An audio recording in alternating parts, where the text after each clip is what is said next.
anistia organizado e o colapso do governo. A bagunça tá só começando? Se na semana passada o Congresso já dava sinais de que poderia pautar a anistia, essa semana a temperatura subiu ainda mais. A oposição coletou 150 mil assinaturas em apoio à medida. Ministros do próprio governo começaram a defender a soltura dos presos e até Gilberto Kassab sinalizou apoio à proposta. O que isso significa? A anistia pode realmente sair nas próximas semanas? E mais, como fica a elegibilidade de Bolsonaro no meio desse movimento? Enquanto isso, o governo Lula continua na sua queda livre. O Datafolha confirmou o que já era visível. A aprovação do governo desabou para o pior nível de todos os mandatos de Lula. Nem o Nordeste foi poupado desse colapso. Mas será que o governo está preocupado com isso? Pelo visto, não. Lula está mais ocupado discursando sobre ovos de ema, enquanto a sua base briga entre si e o Ibama se rebela contra a sua própria gestão. E também está falando lá de tomar álcool, gasolina, sei lá o que. E no meio desse caos institucional, um assunto que ninguém quer comentar: a trégua entre as duas maiores facções criminosas do Brasil. Segundo relatórios de inteligência, PCC e CV estão unindo forças para pressionar o governo e garantir melhores condições nas penitenciárias. O crime organizado já domina setores como combustíveis, bebidas e ouro, e a grande pergunta que ninguém faz é: o Brasil já virou oficialmente um narco-estado? Ninguém não, hein? Eu já fiz. Então vamos lá. Para analisar este cenário caótico, contamos hoje com um convidado especial, novamente, Herbert Passos. Muito obrigado pela sua presença.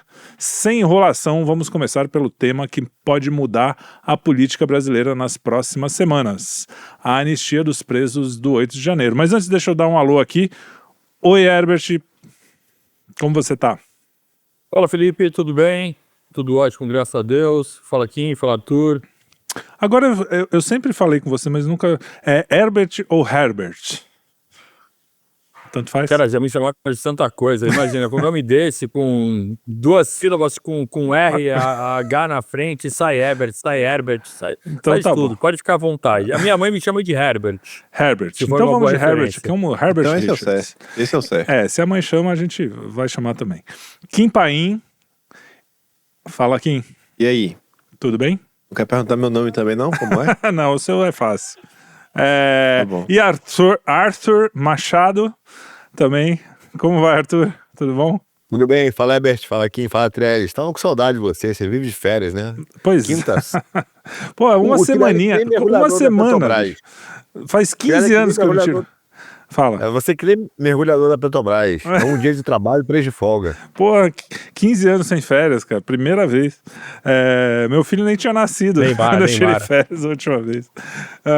Mas férias eu digo assim, né? Esse tempo que você esquece mesmo. Mas enfim. Um dia de trabalho, um ano de atestado. Exatamente.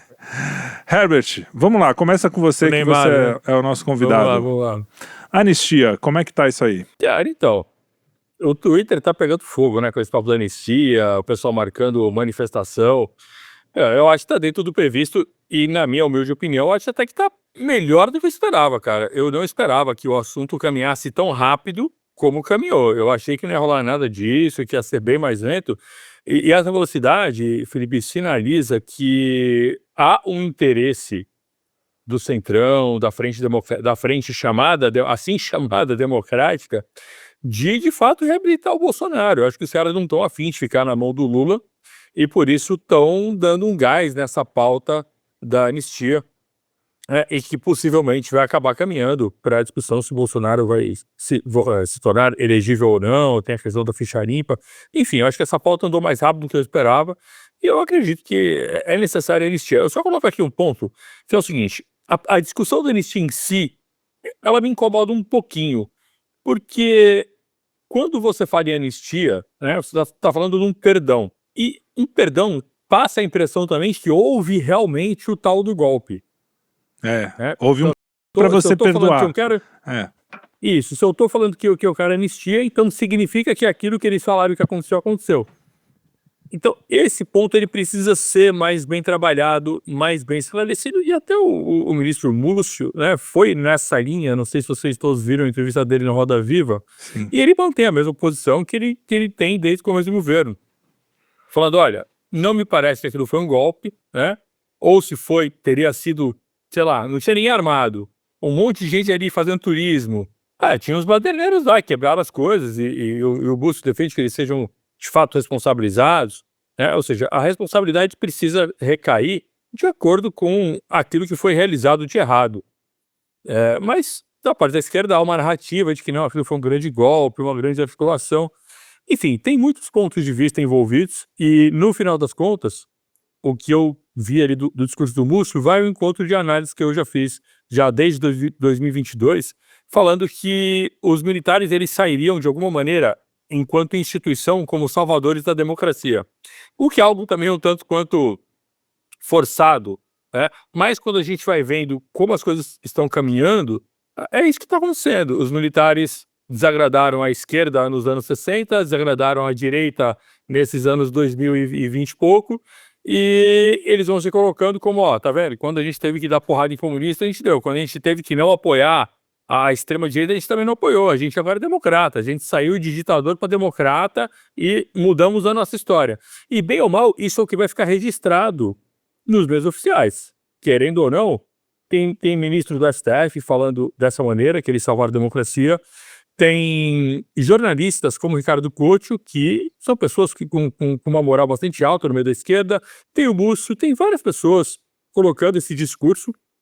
Então, gostem ou não, querendo ou não, seja verdade ou não, isso está gradativamente sendo construído, que os militares são os verdadeiros salvadores da democracia e o pessoal da direita foi lá fazer papel de otário e de bucha de canhão, né? Enfim, seja como for, é necessário sim, neste momento, trabalhar a anistia, porque não tem condição de você dar 15, 16, 17 anos de pena para certas pessoas que têm um envolvimento pífio, que estava ali de gaiatos. Não faz sentido isso. Isso é uma vingança, não é uma pena, né? O símbolo máximo é a questão do batom, né? Colocou um batom que sai com água e tá 17 anos. Eu não sei se foi exatamente isso, mas perto de 17 anos foi o que tá rolando até o momento. E você falou uma coisa boa, porque uma das coisas que o cara fala bastante nessa entrevista é dosimetria. Essa palavra é boa, né? Porque assim, é o cara ser julgado e condenado pelo que ele fez na medida do que ele fez, né? É que tem uma narrativa, né, Felipe? Eles estão construindo que, olha, esse batom aqui, ela não está sendo condenada porque ela pichou de batom. Ela está sendo condenada porque ela fez parte de uma tentativa de acabar com o Estado Democrático de Direito. Aí você fala, cara, vai ter que forçar muito a barra para você acreditar que aquela mocinha lá, a cabeleireira, estava aqui a acabar com o Estado Democrático de Direito. E a própria Defensoria Pública está se manifestando. A própria Defensoria se manifestou nesse sentido, dizer que era impossível, que mesmo que aquelas pessoas quisessem acabar com o Estado Democrático de Direito, não tinham condição para isso. Boa. Kim Paim, fale sobre a anistia, então, você. Bom, lá na linha do que a Albert está falando, né, eu subscrevo a surpresa com a velocidade que as coisas estão andando. Você vê o tom da coisa que ela toma, principalmente ali pós a eleição da presidência da Câmara, me surpreende bastante. A gente já falou sobre isso aqui, falo de novo, porque eu acho que o Herbert vai concordar, o Arthur também. Ano passado, eu tava na minha cabeça o seguinte, para julgar o Brasil, assim, o que esperar do Brasil mesmo, tinha que esperar até abril. E eu falava isso, sei lá, setembro, agosto do ano passado, porque eu falava, a gente tem que esperar a eleição da presidência, as eleições municipais, pra gente ver como é que vai ser essa nova arrumação, né, de forças, como é que vai ser essa sedimentação, e depois a disputa pela presidência da Câmara e do Senado. Aí depois que passa isso, e distribui as comissões que tiver reforma ministerial, a gente vai ver como é que vai estar as coisas. Mas, no meio do caminho tinha uma pedra. Aí vem crise do dólar, crise do Pix, crises diversas. Você chega agora em fevereiro com Lula, assim, numa determinada situação que você vê assim, a fraqueza do governo e a insatisfação popular de tal modo que um descolamento da imagem do governo e um aceno à direita, eu acho que começa a se fazer, não é necessário, né? Mas assim, começa a ser algo vantajoso para a classe política. O cara fala, cara, peraí, essa questão aí de apostar no Lula, eu acho que vai dar errado. Aí vem as pesquisas de opinião, que eu acho que elas pesam muito. Nenhum cacique partidário tem como tomar decisões pelo que ele observa nas redes sociais e tem um sentimento de maneira assim, é o meu feeling. Não pode ser no feeling. Ele precisa de algum dado um pouco mais concreto. É tipo o gerente industrial. Pô, o cara tá na indústria, não tem como ele fiscalizar todos os setores e pela percepção dele saber, olha, o recursos humanos está indo bem, segurança está indo bem, segurança do trabalho está indo bem, almoxarifado está indo bem, expedição está indo bem, produção está indo bem, manutenção está indo bem. Ele tem que ter assim, um dado concreto e real, falar, cara, qual é que os números me mostram? Como é que tá aqui a produção X, ganho, perdas, sabe, reaproveitamento? Eu tenho que olhar, saber isso daqui, como é que tá o refúgio. Então, quando você pega, sai essas últimas pesquisas, também mostrando aí o cenário das coisas, e até saiu uma pesquisa agora da Atlas Intel mostrando que mais da metade do Brasil, 51%, é favorável à anistia. Eu acho que tudo isso corrobora nessa direção que, cara, é uma pauta importante, é uma pauta prioritária. Ao passo que a coisa também não está avançando simplesmente por uma mudança de percepção no Brasil, você vê o próprio Bolsonaro entrando em campo de forma ativa. Notícia dos últimos dias foi o encontro dele com o Kassab, que foi lá, foi falar, deixar as divergências de lado em torno dessa pauta. O Globo contou, e essa não ganhou muito destaque, semana passada o governador de algum estado do norte estava em Brasília, foi se encontrar com o Bolsonaro, e aí o Rueda, que manda no União Brasil, foi lá se encontrar na sede do PL, e Bolsonaro também aproveitou o encontro para tratar sobre isso com o Rueda. Então você vê que tem um trabalho ativo, sai de notícias que o próprio PL já está contabilizando dentro, quantas traições eles vão ter daquela ala do PL do Centrão. Então você vê que também tem um trabalho ativo por parte das pessoas da direita, de pegar a população, os familiares das vítimas, levar a Brasília, colocar para falar no púlpito lá da Câmara, levar para conversa cara a cara com o Gumota, conversa cara a cara com o Davi Alcolumbre. Então, assim, é uma construção que não nasce do dia para a noite, mas é impossível você olhar para o cenário, seja de rede social, seja de notícias, e você não vê que a coisa realmente está avançando.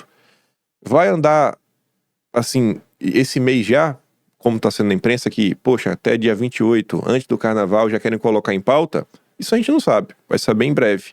Agora, eu tenho certeza que esses posicionamentos frequentes e esses indicativos, colocando metas, eu acho que isso ajuda muito mais do que atrapalha. Você colocar uma coisa em um modo assim meio etéreo, assim, vamos lutar por isso, sem saber como você realmente está lutando, sem saber o que você realmente está precisando, eu acho que isso não ajuda. E vendo a forma como a coisa está sendo construída, você vê que sim, tem um esforço real, que você ainda tem agora a questão das manifestações, depois a gente vai falar, que tem esses embates e tudo mais, que uma das pautas de uma parcela das pessoas que elas acham que deveriam ser prioritária é ir para as ruas também em prol da anistia, que seria aí um mais, né, um algo a mais aí em todo esse processo. Enfim, vamos observar como é que vai ser o desenrolar disso tudo também e observar até o posicionamento do judiciário, porque ainda que todo mundo conhece o Brasil, né, ainda que tenha números, ainda que o Congresso aprove, você sabe que lá em cima tem, né, o andar de cima. Se o andar de cima, uma vez aprovado, também deixar a coisa avançar, assim, acho que vai ser uma grande surpresa para todo o Brasil e um indicativo real que, assim, cara, alguma coisa mudou muito, né? Mudou muito. Obrigado, Lula, né? Você tá nesse momento mais fraco mesmo. E eu acho interessante que você falou um ponto bom também, que é esse negócio de ações concretas e práticas e fazer política. O Herbert, vou colocar esse R aí, o Herbert sempre fala do problema da antipolítica, do cara que fala assim, fazer política é coisa de vagabundo sempre, e é muito importante, vocês apanharam muito, eu não, porque eu fico aqui só no meio, mas vocês apanharam muito por falarem que, tem que mesmo ir lá conversar, tem que falar agora, por exemplo, essa conversa com o Kassab. E aí, essas conversas não deveriam acontecer, porque isso é se vender para o Centrão. O resultado, se tudo der certo e está encaminhando para isso, vai ser uma mãe de família encontrar os filhos e ficar com eles. Então, vamos ver se os caras pelo menos têm a hombridade de chegar e falar, a gente errou. Então, se fosse do nosso jeito seria diferente, seria melhor, enfim.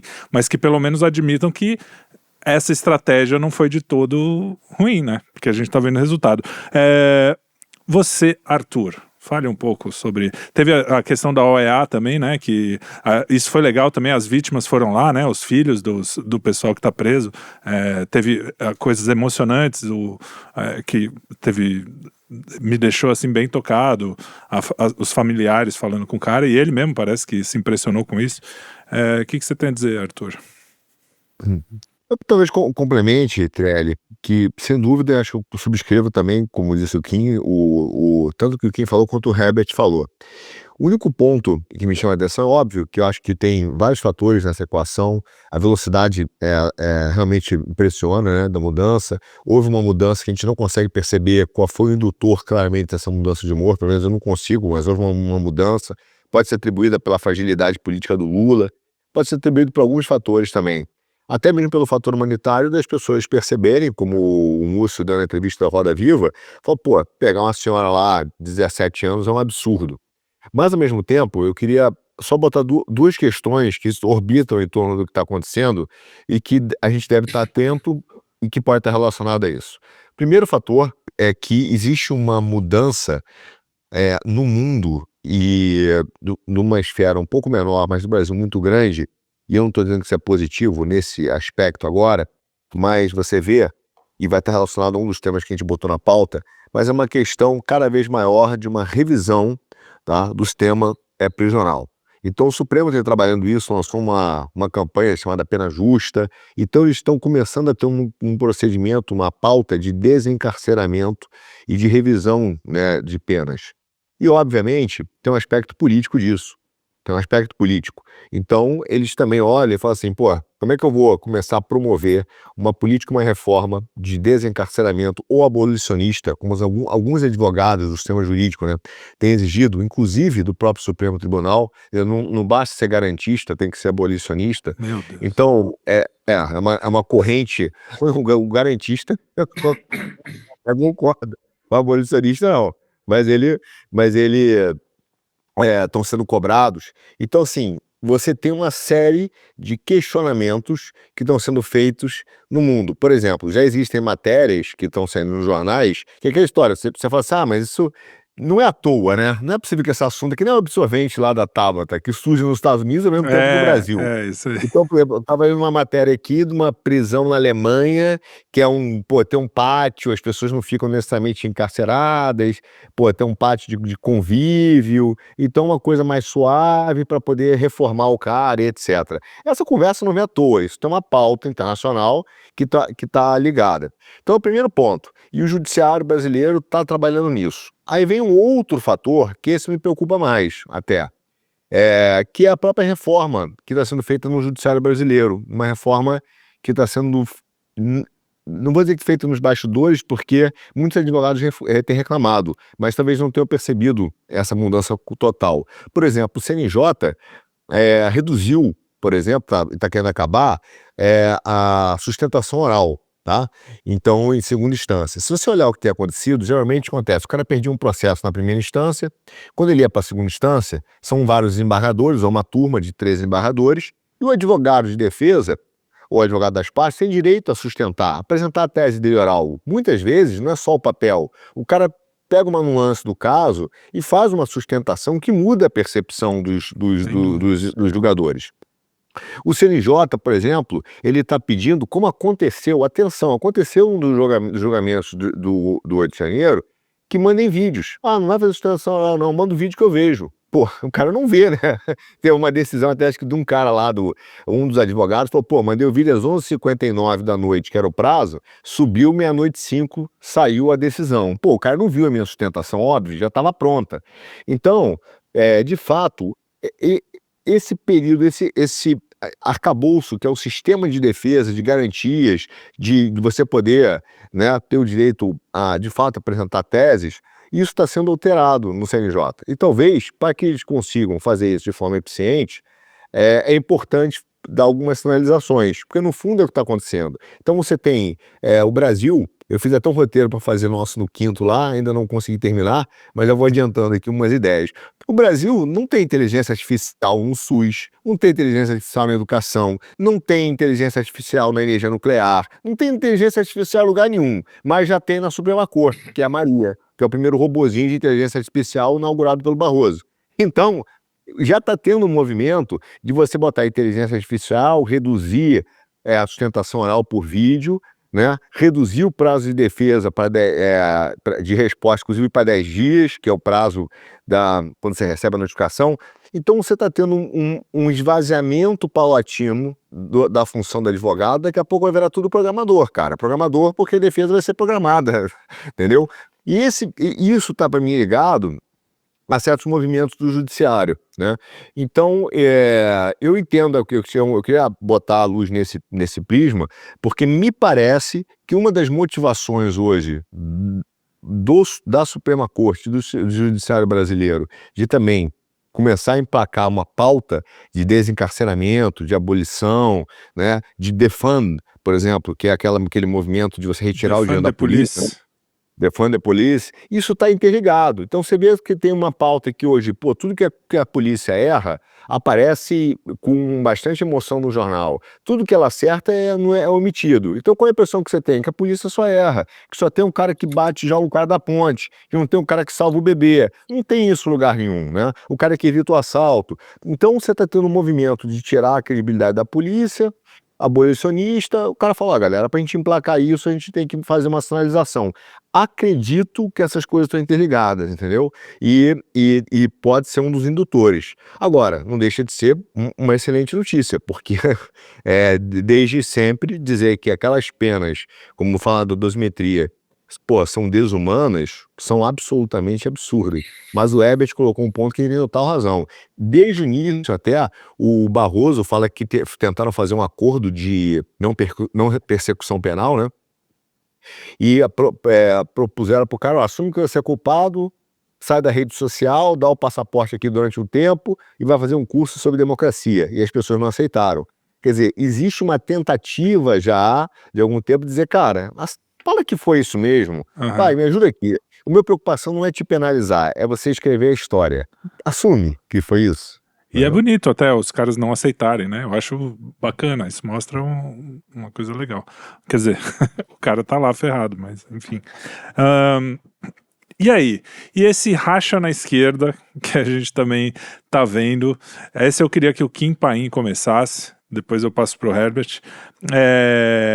Tá dando treta lá dentro, Leandro Demore acusando o Brasil 247 de receber dinheiro da Big Tech, todo mundo fala das tretas aqui, mas lá também o bicho tá pegando. Como é que é, Kim? Fala disso aí pra nós.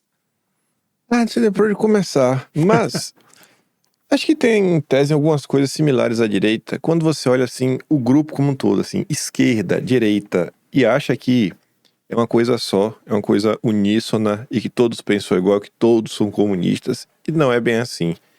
Conforme os anos vão passando, né, as pautas mudam, os grupos mudam, as prioridades mudam, os objetivos mudam, e quando você olha hoje para a chamada esquerda, eu acho que o bloco majoritário da esquerda hoje, o majoritário, ele é tido muito mais de esquerda por ser woke do que ser qualquer outra coisa.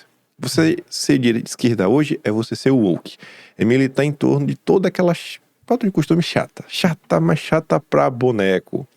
Então você tem isso daí, que não é uma pauta que agrada a todo esse bloco da esquerda, tem algumas vozes dissonantes, e mesmo dentro da turma woke, você não vai ter também um posicionamento claro em relação à proposta econômica, né, o pacote econômico.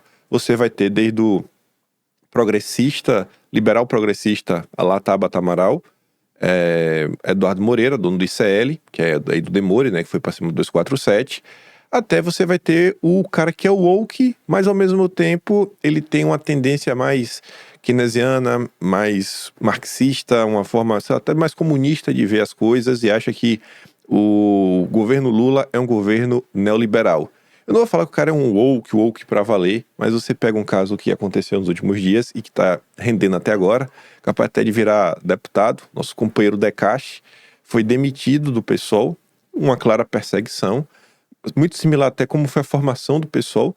Os deputados da bancada foram para cima dele, capitaneados pelo Boulos, porque o Decache se recusou a fazer pareceres econômicos falando que não, que essa proposta aqui do Lula é boa. E quando você olha o que ele denunciou lá atrás, você vê, pior que o Decache estava certo. Ele fez, por exemplo, relatórios mostrando que o arcabouço fiscal do Lula estava fadado ao fracasso. E realmente fracassou o arcabouço fiscal. Você vai falar que o Decache está errado? Não, eu acho que ele está certo nisso. O Decache também estava reclamando o corte no BPC, que não é um benefício para o cara que é pobre. É o poder físico pro cara que é o miserável. São os miseráveis o que tem acesso ao BPC. Você vai falar que o Decast tá errado? Então você começa a ter essa briga, essa confusão, mesmo dentro da ala mais woke. Quando você sai da ala woke, que era uma ala que já estava há muito tempo insatisfeita em relação ao Lula, que é aquele cara realmente que quer um certo dirigismo na economia de algum modo, e tem aquele pensamento realmente mais revolucionário, né? A turma já estava muito satisfeita há muito tempo mesmo, principalmente com a Haddad, com as políticas econômicas do governo Lula. As críticas não paravam de crescer. Também tinham críticas diversas à política internacional do Lula, à composição do governo, seja porque deu muito espaço para o Centrão, seja também porque o resto do espaço que sobrou, que não foi para o Centrão, caiu na mão da turma woke, a turma ligada aos Soros e tudo mais. Nem toda a esquerda acha que o Soros é o herói do povo brasileiro. Então a turma que é bastante crítica. E aí, conforme o tempo foi passando, as críticas só vêm aumentando, cada vez mais. Uma coisa que eu estou muito curioso nos últimos dias é porque realmente está crescendo uma percepção, assim, análises realmente sérias, não é jogando para a torcida, de que talvez agora, depois de quase 4 décadas, o PT talvez nunca tenha sido um partido de esquerda, mas o partido do Golbery. O partido que teve um papel crucial em destruir esse pensamento daquela esquerda, sei lá, dos anos 80, 70, 60 e por aí vai, sei lá, uma tradição trabalhista, varguista, não sei. Mas o pessoal olha e fala, cara, o que o Lula tá fazendo? O que foi realmente o governo Lula?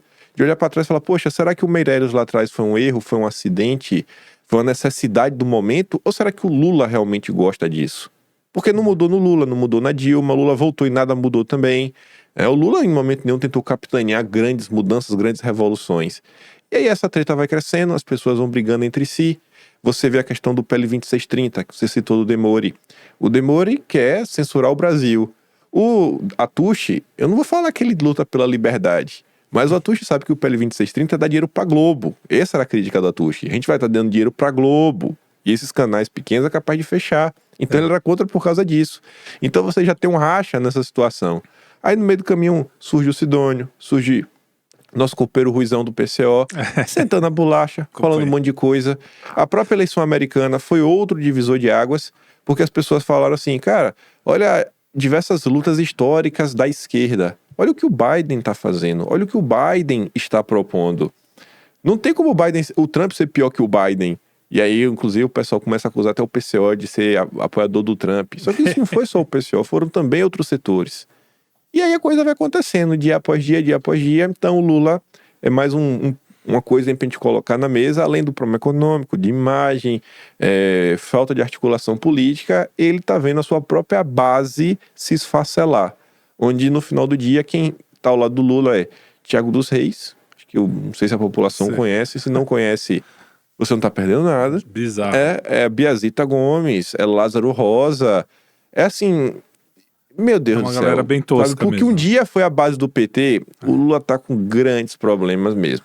Aí você falou o negócio do o Lula sempre foi isso aí e que ele destruiu a esquerda dos anos 60, 70, mas o Dirceu não era meio 60, 70? Ele também mudou ou ele tá contra o Lula, discorda do Lula? Como é que... Você sabe como é que tá essa O Dirceu, pra mim, situação? é mais só um bom vivant. Tá ali, Entendi. o poder pelo poder. Como é que a gente alcança o É poder? que nem o Assim, também Lindenberg, alcançar o assim, poder. é um cara que começou jovem, ficou lá. Assim, é até difícil com a grande ideologia do Dirceu. Aí o Dirceu vai lá, fala pra esquerda, tem que fazer isso, tem que fazer aquilo outro. Mas, e aí? O Dirceu é muito bom em trazer apoio pro PT, pra ele. Mas, pro movimento da esquerda também, qual é a grande entrega do Dirceu? Qual é a grande entrega? Ninguém sabe. Enfim, a gente vai saber, a história vai julgar se Lula realmente era o queridinho do Golbery ou não. Boa. E Herbert, fala você agora. Então, pegando por esse ponto que o Kim levantou do Lula ser o menino do Golbery, eu me lembro de uma entrevista que eu vi de um cara que eu não sei o nome dele porque ele não aparece o nome dele, mas ele é presidente, se eu não me engano, da Liga dos Camponeses Pobres. Viralizou um vídeo dele há alguns anos atrás, num evento chamado Balanço das Lutas. Cara, tô tentando resgatar de cabeça agora isso. O Balanço das Lutas. Foi numa universidade federal, não lembro se foi no Rio de Janeiro, se foi em Brasília. E aí tava lá o pessoal de esquerda discutindo sobre o balanço das lutas, né? Logo após, se eu não me engano, a eleição do Bolsonaro. Então o pessoal tava tudo se reunindo e agora o que a gente faz? E esse cara, ele aparece com uma pochetezinha assim, ninguém nem divulga o nome dele na hora da palestra, e ele fala que o povo não, que o povo tava querendo mesmo era passar os inimigos do povo na faca. Cara, viralizou pra caramba esse vídeo naquele tempo. Por que eu lembrei disso? Porque esse cara, ele traz uma crítica ao PT, que naquele momento do final dos anos 70, quando o Brasil começou a ter algumas movimentações de esquerda, a fundação do PT desagradou muita gente porque, em tese, institucionalizou e formalizou aquilo que era para ser uma revolução. Essa crítica não é tão diferente assim da crítica que o Olavo fez ao que aconteceu no impeachment da Dilma. Então, olha a construção. Poxa, o pessoal da esquerda acredita que tem que ter uma revolução. Poxa, então sempre tem uma revolução popular, é revolução popular. Então, beleza, o povo é que tem que fazer a tal da revolução. Aí chega lá o PT, não, vamos aqui então fundar um partido e concorrer à eleição. Os caras, pô, você tá louco pra concorrer à eleição? A gente é revolucionário. Não vai concorrer à eleição, pô, a gente quer derrubar o sistema e não entrar para o sistema. Então, de fato, numa esquerda mais radical, essa visão que o Kim trouxe, certamente, ao menos nesse trecho da esquerda, vai fazer sentido pra cacete, porque essa galera mais da antiga reclama, fala, pô, como assim você tá louco, vai concorrer à eleição, fundar partido? Ou seja, foi uma maneira de baixar a bola de todas essas lutas que alguns ali acreditavam que seria a revolução. A direita vai fazer essa crítica por meio do Olavo, também porque o Olavo passa a acreditar numa revolução popular, principalmente de 2013 em diante, e quando ocorre o impeachment da Dilma, ele vai falar, poxa, como assim? Tava se criando um puta movimento popular e agora essa energia toda popular foi canalizada para a elite política em Brasília. E o Olavo ficou muito puto naquela época. O MBL Bom, enfim, foi então- quando, inclusive eu vou falar porque eu lembro bem disso, que ele criticou o MBL indo para Brasília, inclusive esse começo, e depois teve aquelas tretas com os caminhoneiros, que uma parte da direita falava, não, tem que ir lá, os caminhoneiros, quebrar tudo e deixa fazer greve, e eu até tretei um pouco com uma galera nessa época, e realmente o discurso era esse, pô, agora você tem uma população que tá com essa energia aí pronta para fazer acontecer, e a crítica do Olavo era essa, ó, cara, vocês vão derrubar e aí vai institucionalizar. Correto ou não, isso foi o que aconteceu nesses dois momentos, né? Sim, eu acabei lembrando uma coisa, lembrei da crítica do Olavo porque ela tem uma semelhança com isso que a galera mais radical da esquerda critica também. Agora, em relação ao Lula, né, ao fato dele estar combalido, cara, o Lula tá combalido já faz uns anos, né? Desde a Lava Jato, ele tá bastante combalido. Veja, o cara encarou mais de 500 dias de cadeia. Não é pouca coisa, certo? Para um cara da idade dele. Tudo bem, teve suas visitas íntimas, arrumou até uma esposa nova, que depois veio se revelar aí um problema. Porque agora ela se revela um problema. Tá aí a Daniela Lima começando a colocar a Janja na roda. A Janja estava toda protegida. Agora o pessoal parece que perdeu a paciência com a Janja, então dizendo que ela atrapalha o governo. Em outras palavras, o Haddad é um santo, né? A Daniela Lima essa semana foi isso, né? Haddad é um santo que foi atrapalhado pelo malvadão do Lula, e mesmo o Lula está sendo atrapalhado pela Janja, que está se metendo muito no governo onde não devia. Enfim, esse é um sinal de que toda aquela base de apoio que foi dada ao Lula contra o Bolsonaro está cansada dele, né? Ele não consegue entregar, de fato, nada nem direito nem para a base dele. Isso aparece na pesquisa que saiu agora nos últimos dias, porque, pô, se ele quer o do Datafolha, imagina quanto que não é realidade.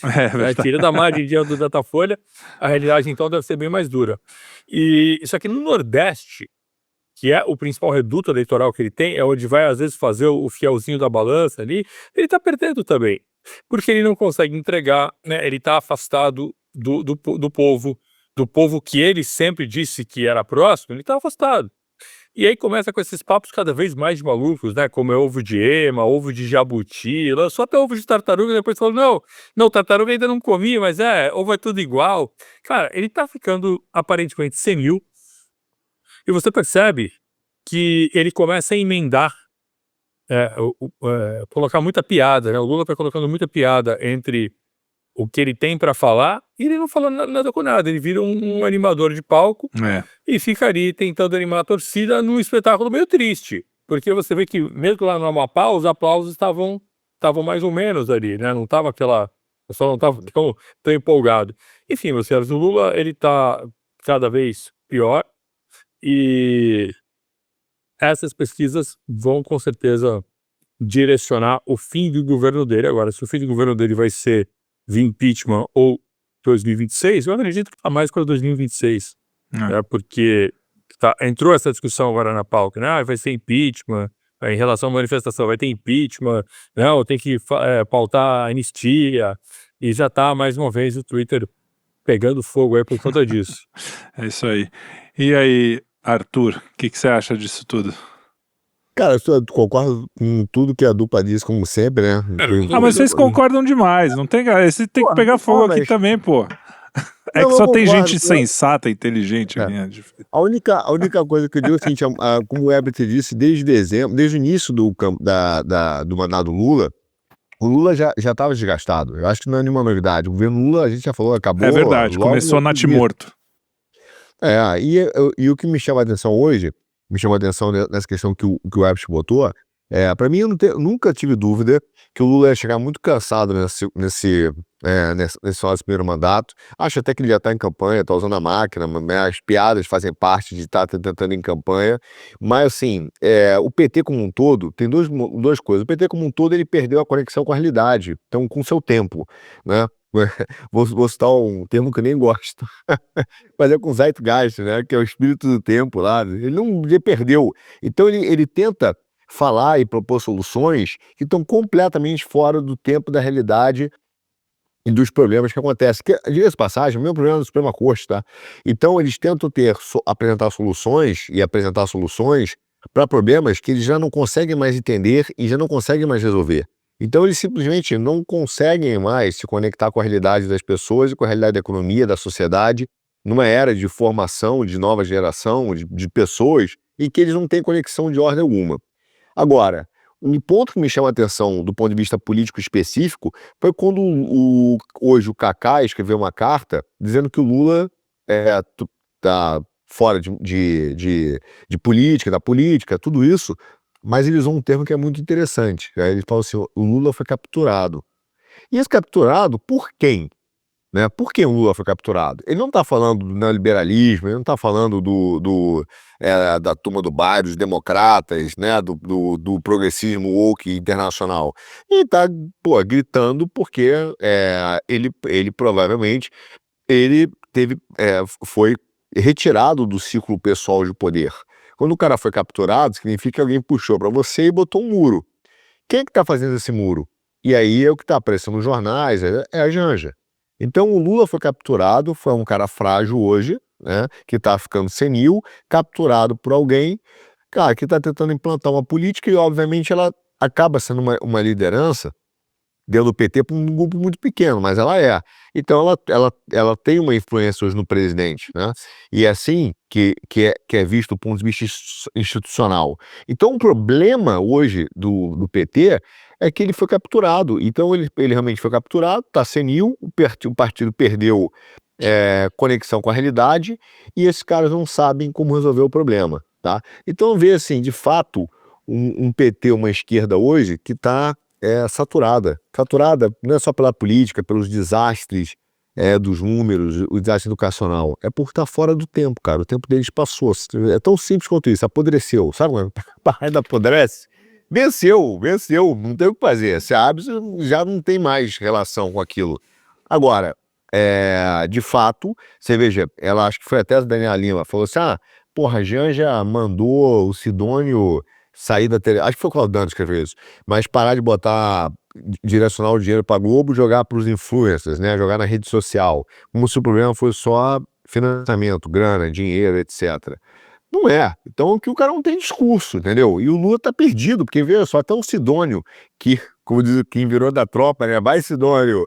Cara, o Sidônio não tem mesmo marqueteiro das antigas, ele não tem nenhum, né? Não tem nenhum Você vê que não tem nenhum viés ali, nenhuma, cara, jeito com rede Experiência social, com a comunicação. modernidade, com redes sociais. É o jeito dele, é aquele marqueteiro da moda antiga, de fazer comercial de cerveja, botando mulher de biquíni na praia, entendeu? A cabeça do cara é essa, velho. Então você vê que eles estão perdidos, cara. Então acho que, falando só o que vocês falaram, é um governo que saturou do ponto de vista político, mas como a gente disse no último programa, no penúltimo programa, nunca dá para descartar o efeito da máquina. Ele ainda sobrevive pela máquina, né? Então as pessoas falam, pô, me dá reforma ministerial aí, manda aí um ministério para mim, bota esse fulano, entendeu? Aí o outro faz carta aberta, porque ele quer ser recebido, entendeu? Uhum. É tão simples quanto isso. Então, no final das contas, o que nós estamos vivendo é isso. Tá? Então, É o desgaste de um sistema que tá prestes, assim, do ponto de vista de inteligência, a cabeça saturou. Agora, ainda tem a máquina e tem os oportunistas que vão tentar segurar a máquina e ficar no poder ali, né, do próprio PT. Agora, quem que vai herdar isso, não sei também. tá anacrônico, né? Uma palavra Anacrônico, boa. é isso, exatamente isso.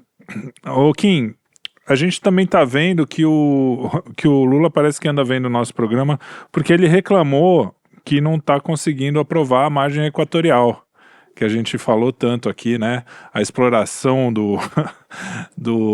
da Petrobras lá, para tirar petróleo da margem equatorial. E aí teve uma treta com o IBAMA. E aí, como é que foi essa treta? Pois é, ele falou que o Ibama tá de muito lenga-lenga. Eu até tenho dúvidas, viu, se é o Lula que tá destravando a margem equatorial ou se foi o Alcolumbre que gritou no ouvido dele e falou, ó, vamos acabar com essa vagabundagem aí, viu? Vamos explorar petróleo, tem que explorar petróleo. Eu acho que ele deve ter dito pro Lula o seguinte, ó Lula, essa parada de agenda verde tá feio, velho, sabe? Ninguém mais tá com paciência pra isso, o Biden já caiu, para aí de ser um vassalo, sabe? Tá ridículo, cara, isso nem condiz com o PT do Petrolão. O PT do Petrolão tem que ter uma Petrobras realmente com o pé no acelerador. Então, honra a tua história. Eu acho que diante disso aí ele foi pra cima do Ibama, que tá lá o careca cabeludo. E aí o careca cabeludo fica naquela, né? Ele não sabe o que ele faz. Ele aprova, não aprova, vai fazer o quê? Vai peitar o Lula, não vai. E ele fica naquela, não, decisões técnicas. A Marina vem, não, o Ibama aqui toma decisões técnicas, mas de técnica não tem porcaria nenhuma. Então o tempo vai passando. A gente tá aí mais de 2 anos, até hoje o Ibama não deixa que a Petrobras, uma empresa com expertise gigantesca, uma empresa que, cara, em todos esses anos, ela nunca foi alvo de grandes problemas, de vazamentos, erros grandes. É uma empresa realmente bem sólida, só que o governo não deixa que sua própria empresa explore e fica nesse discursinho bobo. Então o Lula está diante de si numa situação em que, se ele demite o Rodrigo Agostinho e bota para andar, ele pode até ganhar com algumas pessoas que querem que a margem equatorial saia do papel, mas eu não sei se ele vai conseguir capitalizar isso em torno de votos. Por outro lado, se ele derruba o Agostinho diretamente, ele vai começar a sofrer uma reação grande por parte da esquerda, que vai olhar para ele e falar, pô, que onda é essa, Lula? Demitindo nosso amigo, irmão. Como é que tu demite assim o Agostinho dessa forma, sabe? Não tem nenhum respeito, todo o trabalho que vem sendo feito. Então, tem uma parte da esquerda, quem tá comentando, a majoritária, é o woke, estão muito preocupadas com as mudanças climáticas, então Lula também não pode demitir o Agostinho, e já tem uma discussão na internet do, eita, até onde a Marina Silva aguenta? Será que a Marina Silva vai jogar a toalha de novo? Ela pensa, não, ela só pediu demissão da última vez porque foi alvo de várias frituras. Então já começa esse burburinho. E aí uma das soluções está sendo colocada na mesa para o Lula não precisar quebrar cara com a esquerda, não precisar, sei lá, também ficar sem tirar a margem equatorial do papel, é uma reforma ministerial. E aí ele vai criar outro problema, né? Talvez o problema até com o Alckmin, vai saber. Mas a grande ideia é, pega o Ministério de Minas e Energia, coloca a Tabata entrando, tá na cota do PSB, né, Partido Socialista Brasileiro. Talvez o Alckmin saia para dar o Ministério do Alckmin para outra pessoa, porque o PSB continuaria com um assento aí no Palácio dos Ministérios. Então dá para a Tabata, porque a Tabata virando ministra, ela abre um lugar na Câmara. E o Rogério Agostinho, né, o cara cabeludo, ele é suplente. Então ele automaticamente sairia do Ibama, assumiria um mandato, e Lula pegaria lá o Márcio Macedo, que está na secretaria dele, lá com o ministro, coloca no Ibama e traz a Gleice para dentro do governo. Essa aí é a construção que a imprensa vem colocando, que está na mesa, que seria uma forma dele Colocar um petistão lá para dar aquela canetada democrática que o PT adora, traz a Gleice para perto, finge que não demitiu o cara, coloca a Tabata e aí você tem um governo ainda mais woke, né? A Tabata, com a nossa grande garota, grande ministra de Ciência e Tecnologia, imagine só. Então assim, não sei se o Lula tem como vencer essa, né? Acho que ele vai perder de novo, mas vamos observar. O nosso querido especialista em tecnocracia, então, o Arthur, eu deixei você por último todas as vezes, vão achar que eu tô com alguma coisa com você, então vou te chamar agora. E já que falando em tecnocracia, o Kim pontuou uma coisa boa, porque a Petrobras já teve problemas, mas todos os problemas foram políticos, né? Tecnicamente é uma empresa respeitada no mundo inteiro.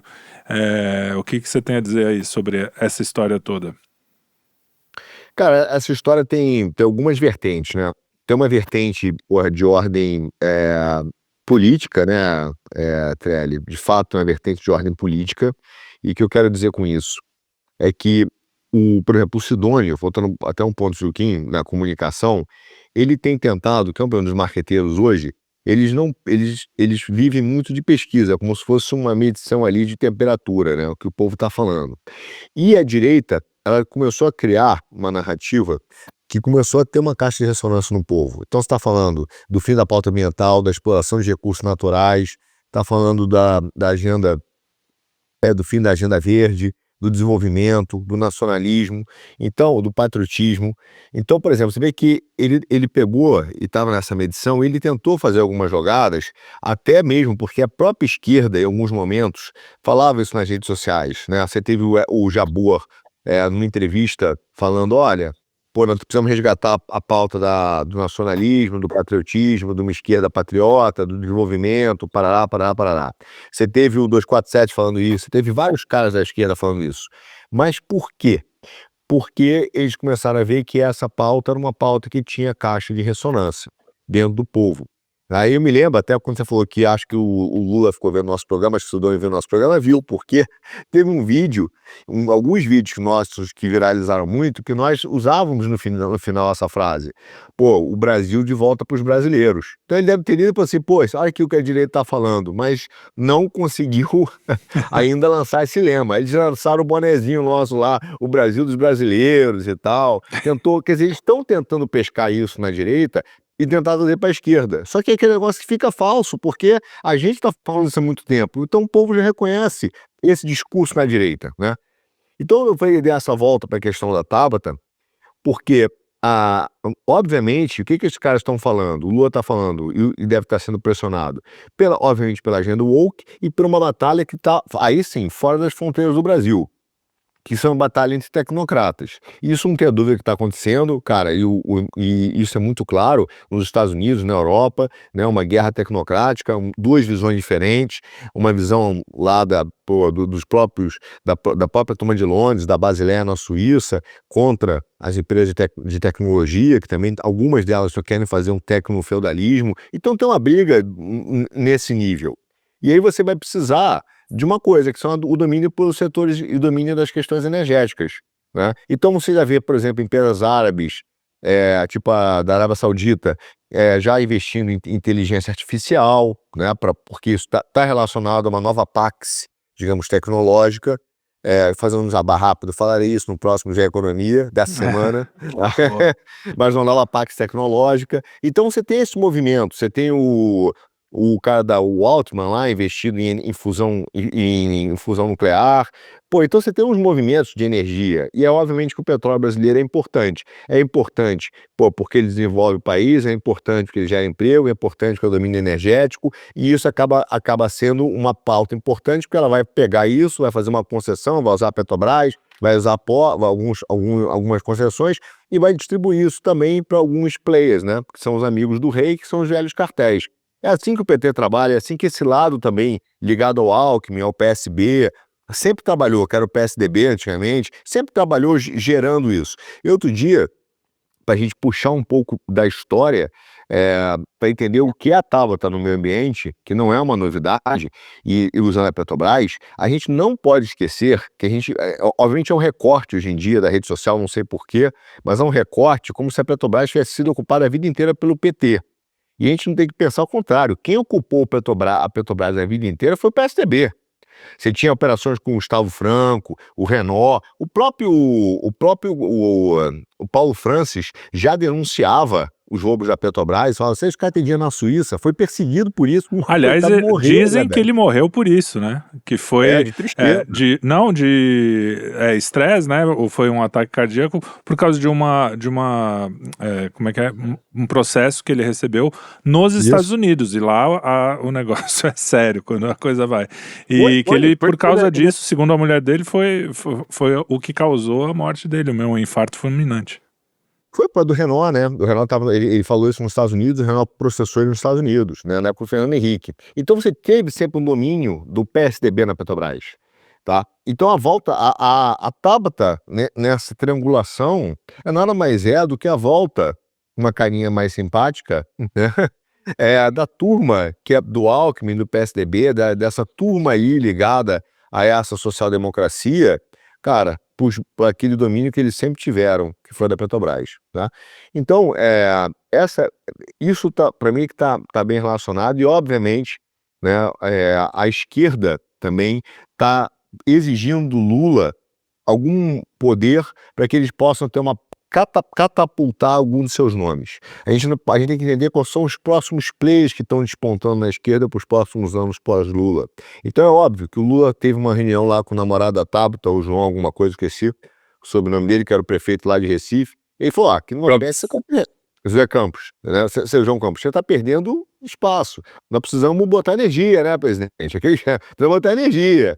Aí, começa a costurar com a Tabata. Então o que você tem? Você tem alguns caras aí na esquerda que estão olhando doido para pegar o colete. Você tem o Barbalho lá no Pará, onde vai ter a COP agora, né? Ele está se preparando, para ser um sucessor. Você tem o Renan Filho no Ministério do Transporte se preparando para ser um sucessor.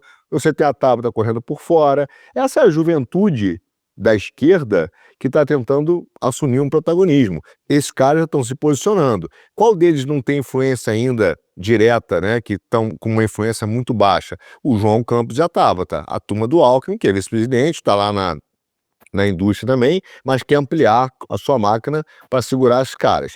Então essa é uma briga de bastidores para mim da esquerda e de sucessores, entendeu? Não é só uma questão da tecnocracia, não é só uma questão do domínio da energia, a volta do PSDB a dominar o que ele sempre dominou, só que com outra cara.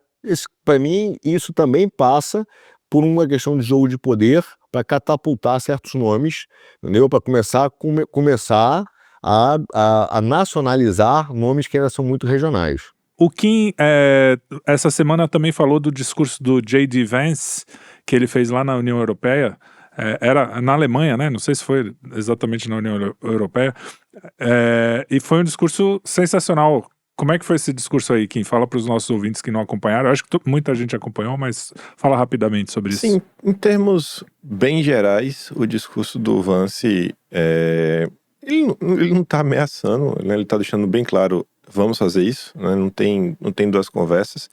Ele vai lá para a Europa e fala o seguinte, os Estados Unidos meio que ordena que vocês façam isso, né? Queremos que restaure-se, né, a democracia verdadeira, para com esse papo bobo aí de ameaças democráticas, desinformação. Cara, como é que vocês anularam uma eleição com base em uma suspeita de desinformação russa? Se a democracia de vocês é fraca o suficiente para, gastou lá centenas de milhares de dólares em interferir na eleição, cara, tu não tem uma democracia.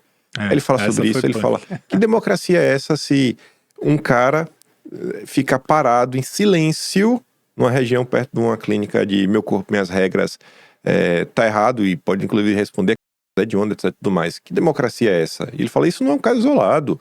Lá na Escócia, o pessoal que mora nas casas da região receberam um aviso que, mesmo dentro de casa, não pode rezar não, viu? Sim, a gente falou isso aqui nos nossos verticais lá do Instagram. Aliás, quem assiste a gente pelo YouTube e talvez não saiba, estamos no Instagram e lá o conteúdo é completamente diferente daqui. Então vocês assistam lá os nossos conteúdos também. A gente falou dessas duas coisas, do cara rezando que foi preso, bem antes desses J.D. Vance, ele que assiste o nosso programa provavelmente. Sim.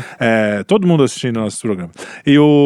E também falamos desse caso que o cara não pode rezar. Se ele estiver ouvindo um louvor em casa muito alto e alguém se incomodar, se sentir ofendido, o cara pode ser processado. É um absurdo, mas continua aí.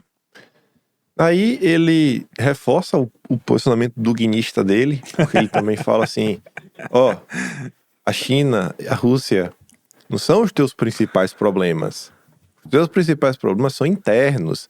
Essa casta aí burocrática, que tá aí censurando todo mundo, ditando o que o povo fazer, deve deixar de fazer.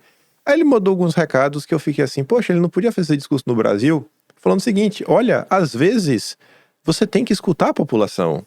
Às vezes o povo tá certo, sabe? Não é porque você tem um mandato, você tem direito de impor ao povo as suas ideias. Você não pode recivilizar um país, sabe? Então assim, vamos ponderar um pouquinho.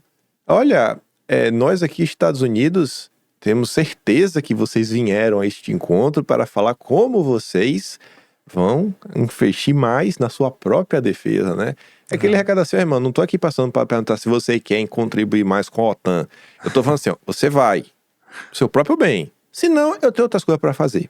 Eu só vou sair e você não faz nada. Então eu só tô te dando um prazo. Resolve aí o teu pepino. Ou seja, foi um discurso que ele fala com leveza, coisas bem duras lá pros amiguinhos europeus, e que eu acho que acaba, assim, se essa mensagem dele não valer apenas para a União Europeia, mas valer para as democracias ao redor do mundo que querem ter relações com os Estados Unidos, pujante. sabe? Você fala assim, você fala, cara, o cara realmente riscou a linha no chão, bem bonita, falando quem tá do meu lado, quem não tá do meu lado, quem quer colar comigo tá fazendo isso, quem não quer colar comigo faz isso. E você vê uma preocupação real com essa questão que envolve o respeito à vontade popular. Ele tem um determinado momento de discurso que é bem curioso também, que ele fala assim, pô, não tô entendendo, a gente tá aqui, vim na Alemanha, pensei que a gente tinha valores compartilhados, e vocês barraram aqui no evento, tanto políticos de direita como de esquerda. Ou seja, só o centro democrático, assim como no Brasil, pode participar do debate. Extremo centro, como disse o Reinaldo Azevedo. Os extremistas de centro. Pegando até o gancho do que o Arthur tá falando, né, as forças que estão se realinhando são as mesmas forças. A Tabata pode não estar no PSDB, mas é o mesmo PSDB. Não muda nada. Sim. Que é o mesmo, a mesma núcleo ali da elite paulistana, né? As oligarquias que vêm desde o Império, sabe? Troca de nome, mas são as mesmas pessoas no comando tocando o Brasil. Então o discurso do Vance vai nessa direção. É uma fala dura. Pegou toda a imprensa, a grande imprensa brasileira, assim, de modo que ela ficou em choque, né? Com o seu discurso radical. A imprensa internacional também ficou em choque. E o povão, né? As pessoas mais à direita, assim, tá todo mundo batendo palmas. Todo mundo batendo palmas. Falando, cara, peraí, tem que ter um pouco mais de racionalidade aqui nas coisas, desde que tá, não dá. Então, uma coisa também que não tem a ver com o discurso dele propriamente dito, mas eu fiz questão de comentar na época, até jogando pro ar, fala o seguinte, né, cara, quem é o Vance brasileiro, né? Já imaginou? Olha o que foi o governo Bolsonaro, né? Será que dá pra Bolsonaro dormir, fechar os olhos e ficar em paz com o Mourão? Vá, Mourão, vai e me represente. Difícil. Eu acho que o Trump dorme bem, dorme tranquilo. Assim, não, pode mandar o Vance que o Vance resolve, sabe? Tá fechado com a gente mesmo. Você vê que ainda tem isso, né? Passa a imagem de um governo coeso. Um governo que todos estão remando numa mesma direção. Mas a gente tem que... presente momento, né? Mas a gente tem que lembrar também que isso foi uma construção. O primeiro governo Trump também, ele penou bastante. Sim. E é isso que óbvio, a gente fala aqui pensa. também, né? Existe uma certa... Existe tempo para as coisas acontecer, existe construção, existe conversa, existe tanta coisa. Mas falando em... Fala, Arthur. Posso jogar um ponto aí do Kim? Claro. Rápido. Eu percebi o seguinte, tem duas coisas. O Vance, ele falou pro europeu, ele não falou para a comunidade europeia. Isso. E a mensagem do Vance para o europeu foi profunda, porque ele está falando indiretamente o que foi a grande tanto que os membros da comunidade europeia lá em Munique, quando teve nesse Conselho de Segurança, né, nessa reunião de segurança, foram por dois motivos. Primeiro, a mensagem dele, quando ele fala, cara, menos burocrata e mais povo, é uma pancada direta num dos órgãos mais importantes da comunidade europeia, da União Europeia, que é o ECJ, né, que é a Comunidade Europeia de Justiça, que em muito tempo ela determinou, e ela foi criada, e determinou uma supremacia em relação à lei nacional.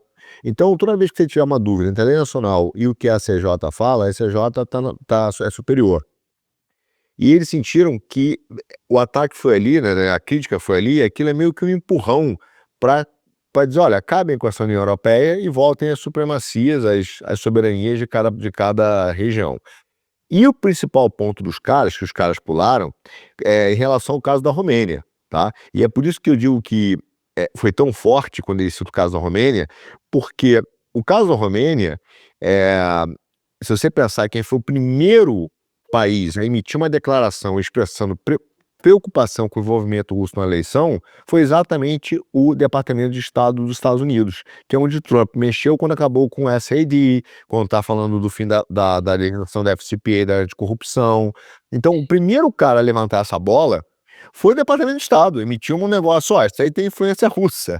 Então, o que o Trump está dizendo, o que o Vance está dizendo? O Vance está dizendo, ó, vocês confiaram nessa estrutura do Deep State americano aqui para montar a União Europeia, para montar a ECJ, para montar esses estudos que foi feito lá pelo Ernest Haas em 58, que era um americano, né, um estudioso, um fundador americano dos estudos sobre a União Europeia, a Comunidade Europeia. Ó, vocês se deram mal, porque ele está falando para o povo, né? Isso aqui não perdura, isso não representa vocês. Então, a Comunidade Europeia, os burocratas pularam, porque eles falaram, cara, foi você, Estados Unidos, o primeiro a levantar essa bola, tá? E assim como também ele ataca, né, com razão, essas ONGs que estão fazendo influências, né, políticas, mas no final das contas, para a burocracia europeia, é indiscutível o envolvimento americano, né, nessas ONGs que foram financiadas pelos Estados Unidos, e que, inclusive, levaram essa orquestração dessa intervenção judicial sem precedentes da Romênia, onde a Suprema Corte mandou anular a eleição. Então eles falam, cara, vocês financiaram isso, esse era o burocrata europeu falando, né? Vocês financiaram isso, vocês alertaram, nós tomamos a decisão, agora os Estados Unidos como país vêm aqui criticar isso. Pô, mas foram vocês que... Mas não foram, obviamente, os Estados Unidos, foram o Deep State. Então esse é um discurso do Vance que é muito profundo nesse sentido. Ele está falando para o povo europeu, e dizendo, ó, acabem com essa parada, acabem com a SJ, acabem com a União Europeia, financiem o exército de vocês, deixem a OTAN, né, para ter uma unidade militar de verdade, porque não tem, isso é importante falar, a OTAN é uma bagunça, tá? Então, por exemplo, os projetos que são feitos na Bélgica não batem com os rifles que são feitos na Alemanha, ou com os tanques alemães, ou com os rifles e franceses. Então ele está dando uma mensagem que parece superficial, mas não é. É extremamente profunda de quem realmente se preparou para esse negócio e foi falar com profundidade para o europeu. Ele aproveitou a ocasião para falar para o povo europeu em relação à própria o erro de confiar num deep state americano montado pela CIA e pelos globalistas. E é por isso que os caras aqui pularam. Muito bem. A gente estava falando em civilização, né? E agora a gente vai o contrário, vamos falar na trégua entre PCC e CV. Mas antes de falar, eu queria dar uma bronca no Kim, que ele falou da elite paulistana. Pô, o Herbert é da elite paulista, né? Não chega a ser paulistano, mas você tá atacando o nosso amigo, você tá muito treteiro. Então, Santista diz que não é paulista. É verdade. Santista, né? A gente chama paulistano de paulista. Isso eu sou um transexualmente. Todo mundo é paulista, menos o Santista, porque mora na praia. Eu moro onde você passa férias. Santista chama paulistano de paulista e ainda fala que vai pro litoral, quando vai pro litoral norte, né? Mora na praia, mas vai pro litoral. Mas beleza. Trégua do PCC, o Kim Paim, como é que tá?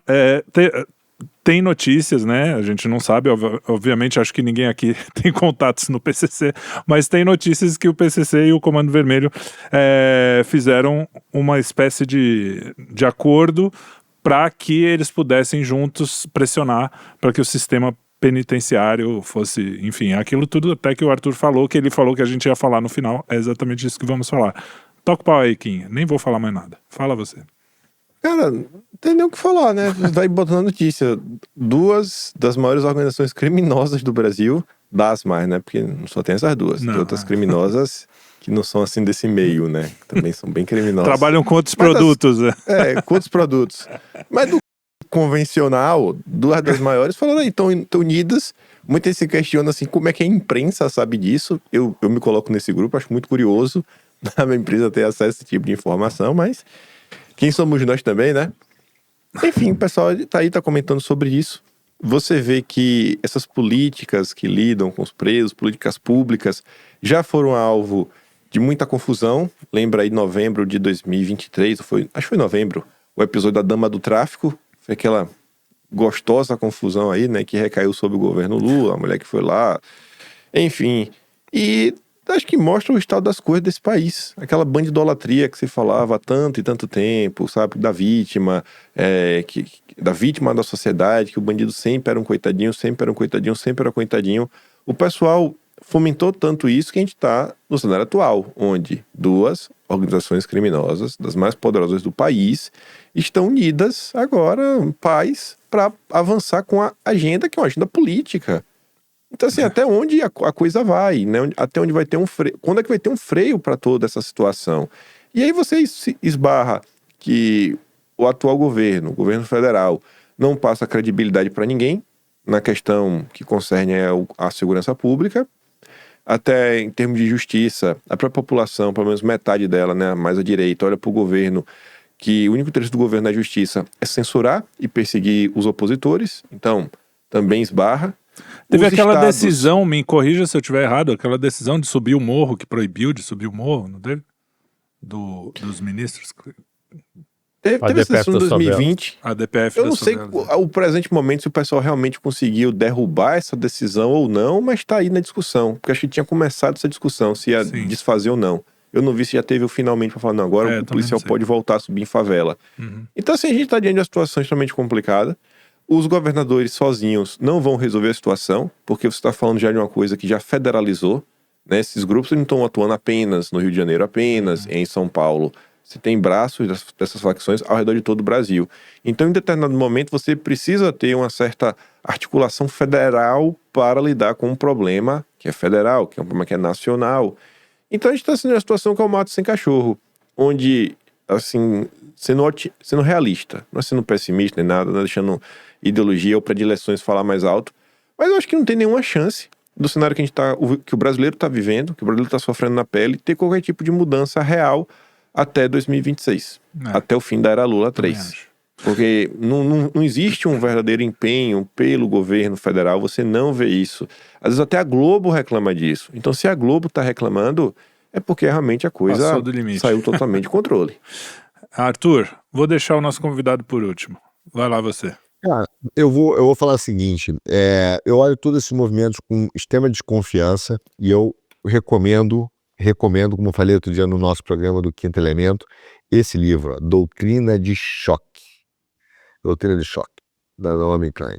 E ela mostra como os neoliberais, os liberais, o Thomas Friedman utilizou todo tipo de crise, né, e cria crise para fazer reformas neoliberais. Veja só, o governo tentou emplacar um tempo atrás, baseado na questão do aumento da criminalidade, a federalização da política de segurança pública. Foi uma gritaria, inclusive, dos governadores. O Caro gritou, o Tarcísio gritou, não sei o quê. Falou, pô, não dá. Eles recuaram, tá? E agora estão utilizando desse expediente, para mim, desse acordo de duas organizações criminosas, que não são as duas maiores, né? Então são duas maiores, mas também tem esqueci o nome Tem aquela amigos dos do amigos, tem não sei o quê. Amigos dos amigos e tal. Quer dizer, uma série delas para voltar a esse assunto e tentar dizer que isso é um assunto de federalizar a segurança pública. Na verdade, o problema é muito simples, cara. Não adianta a polícia combater no nível estadual ou federal, ou a polícia federal. Cara, se de repente você tem um sistema judiciário que há muito tempo solta e se perdeu o respeito pela polícia. Veja, até o Eduardo Paes gritou outro dia, né? Gritou porque, pô, teve um cara lá da Guarda Municipal que mandou um policial, um flanelinha, devolver o dinheiro pro gringo que parou na porta eu vi. e no carro, e o cara saiu dando pancada num policial. Tá? E aí, quando você tem a Suprema Corte, fala assim, não, os caras têm que entrar com armas suaves, né? Com eletrochoque, foi o papo do Fachin. Cara, isso aí acaba com a polícia, veja só. A polícia há muito tempo no Brasil, ela tá sofrendo, eu não sei o que leva um cara hoje a ser policial. É um herói, porque ele ganha pouco, pô, ele é pressionado pelo Supremo Tribunal Federal, ele é pressionado pela Corregedoria, ele é odiado pela imprensa. Caraca, o que o cara vai fazer? Pô, Herói, meu. entendeu? Se ele mata um bandido, pô, tem que estar filmado, não sei o quê. Então, assim, o cara hoje não é mais um herói. Ele não para na rua e é aplaudido. Ele foi aplaudido não é por governo Bolsonaro. E isso faz parte do medo que o judiciário tem das polícias estaduais. O PT há muito tempo tem o seu plano acabar com a polícia estadual, né? Com a polícia militar. Tá? Então, isso é uma questão de segurança pública que faz parte desse negócio do defund para mim. Isso é mais um fator da política de choque para tentar implementar algum tipo de reforma e que vai passar por algo de federalizar cada vez mais as coisas, esvaziando os governos, esvaziando a República Federativa, esvaziando o Pacto Federativo, que não é de hoje.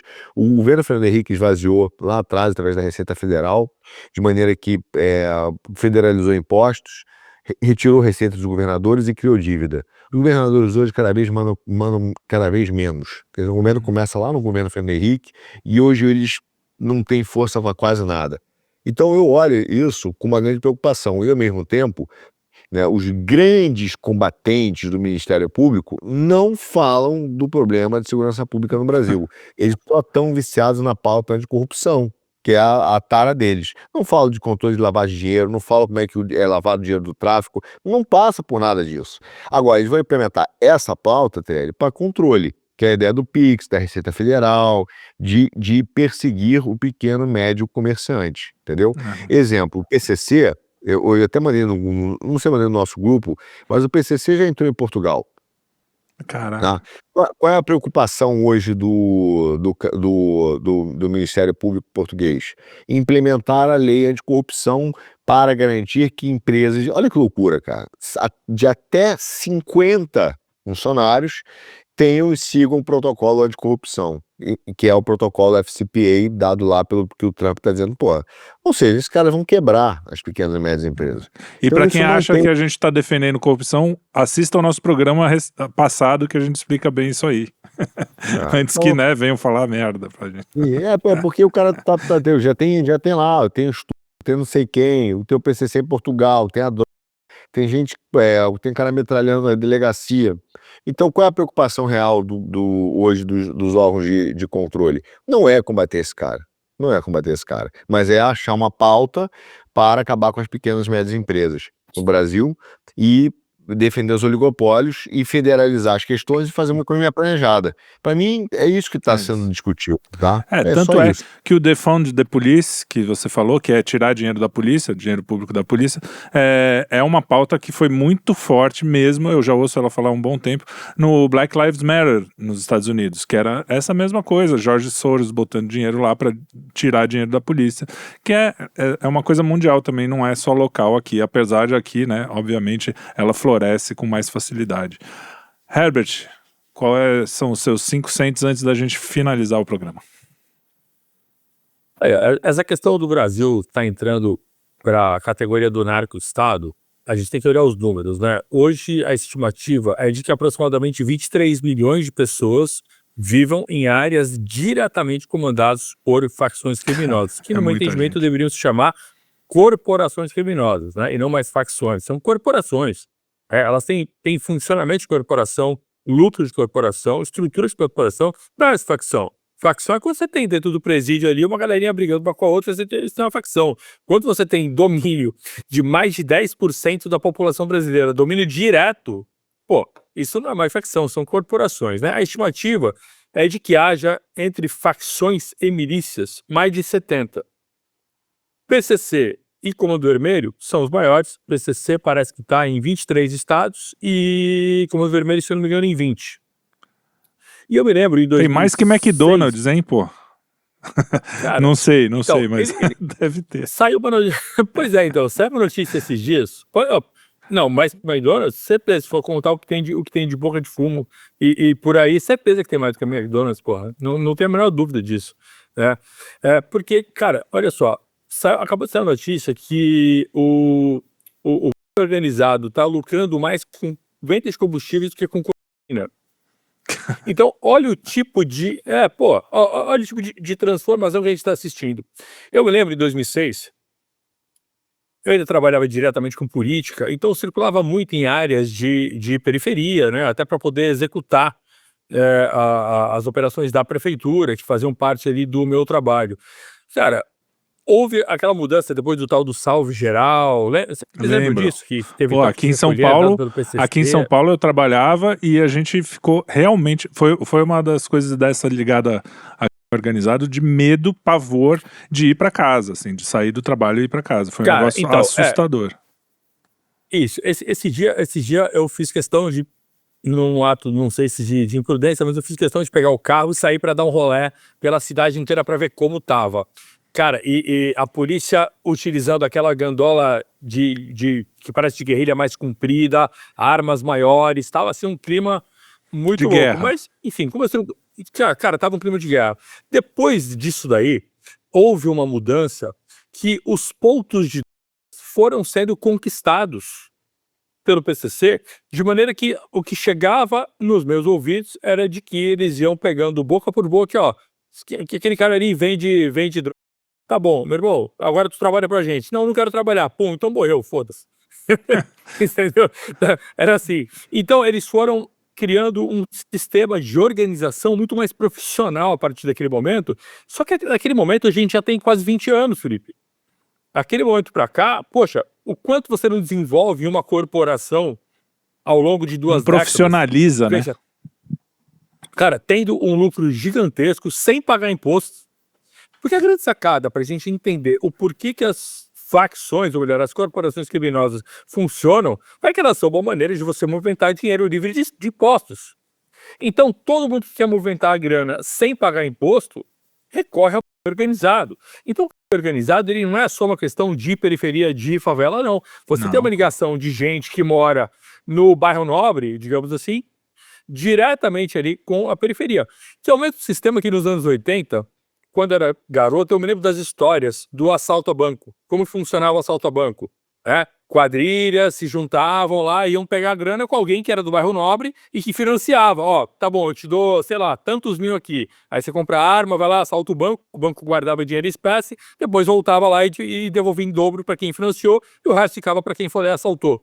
Esse modelo, ele foi substituído pelo modelo de financiamento.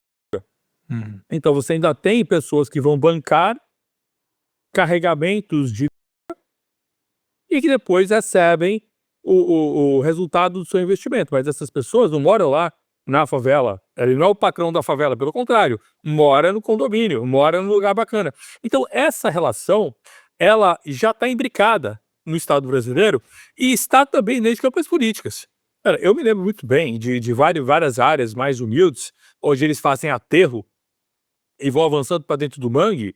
Tem áreas ali que a pessoa chega, tem caminhão de entulho.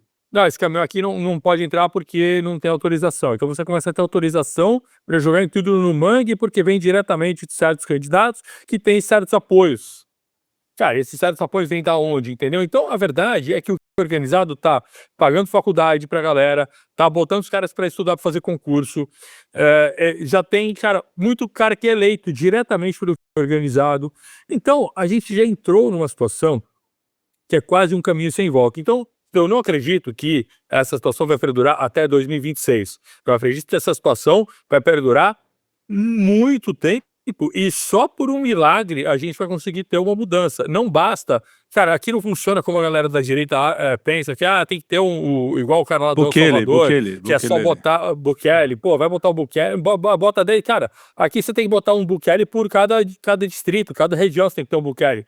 Porque o negócio aqui não é feito por gangues muito bem organizadas, que essa aqui é o time A, essa aqui é o time B, elas se odeiam e se matam. Não, cara, aqui você tem um negócio permeando os poros da sociedade lentamente. Então você não tem, não é um câncer que você vai lá e extrai dali e arranca. Não, cara, é uma metástase já que tá espalhado. Você não tem como tirar tudo aquilo sem matar o paciente, entendeu? Então hoje é parte da nossa organização. O Brasil ainda talvez não seja exatamente um narco-estado, mas o Brasil, tendo a sua peculiaridade, a sua brasilidade, o organizado aqui também fica dentro dessa brasilidade, ele vai se acostumando com a vida de uma maneira um pouco diferente do México. Mas essa é a nossa realidade. Infelizmente, isso tende a crescer. É.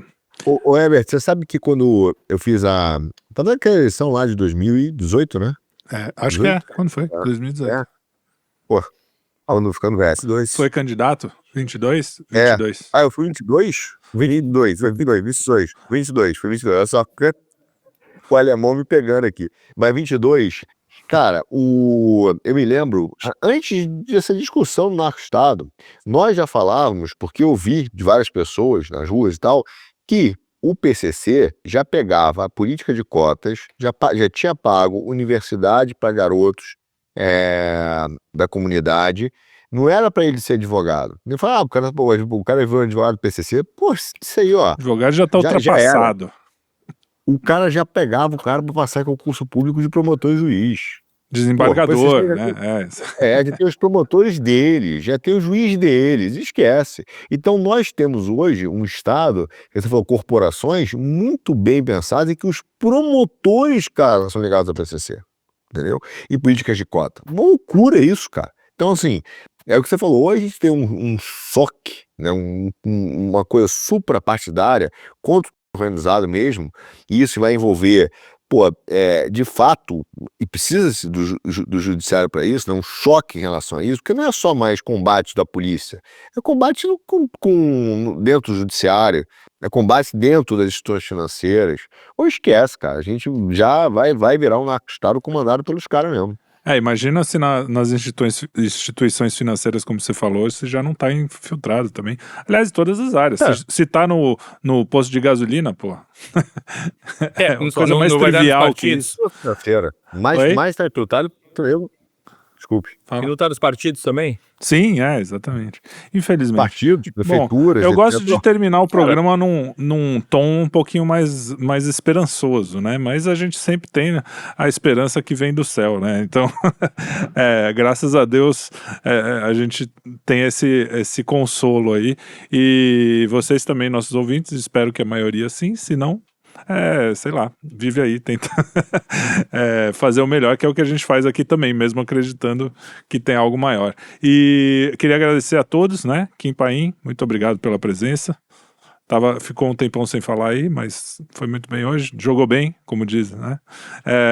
Arthur também. E Herbert, muito obrigado. Sempre um prazer estar com você aqui. Você é um cara que acrescenta muito a esse programa. E vocês, muito obrigado pela presença e audiência, pela audiência. Um grande abraço. Eu tô esquecendo as palavras, o alemão também tá me pegando. E assistam nossos programas, curtam, compartilhem e nos vemos no próximo Puxando Fio. Até mais. Esse que estava casado, né? Interessante essa do alemão. O alemão é Alzheimer, né? Ô, editor, deixa esse finalzinho aí. Ficou legal. Eu não entendo essa piada, que eu não entendo piada. Ou quem precisa explicar. De burro e tal, mas não entendo nada. Tá bom. Você tá defendendo, né? Tá defendendo, né? Tá defendendo, rapaz. Pô, a piada foi dele, eu só repeti, pô. Uau, tá falando intelectuais, né? Eu não sou igual intelectual que tem vamos social, não. Eu defendo meus amigos. O Arthur guardou pro final essa aí. Ele ficou... Eu gravei.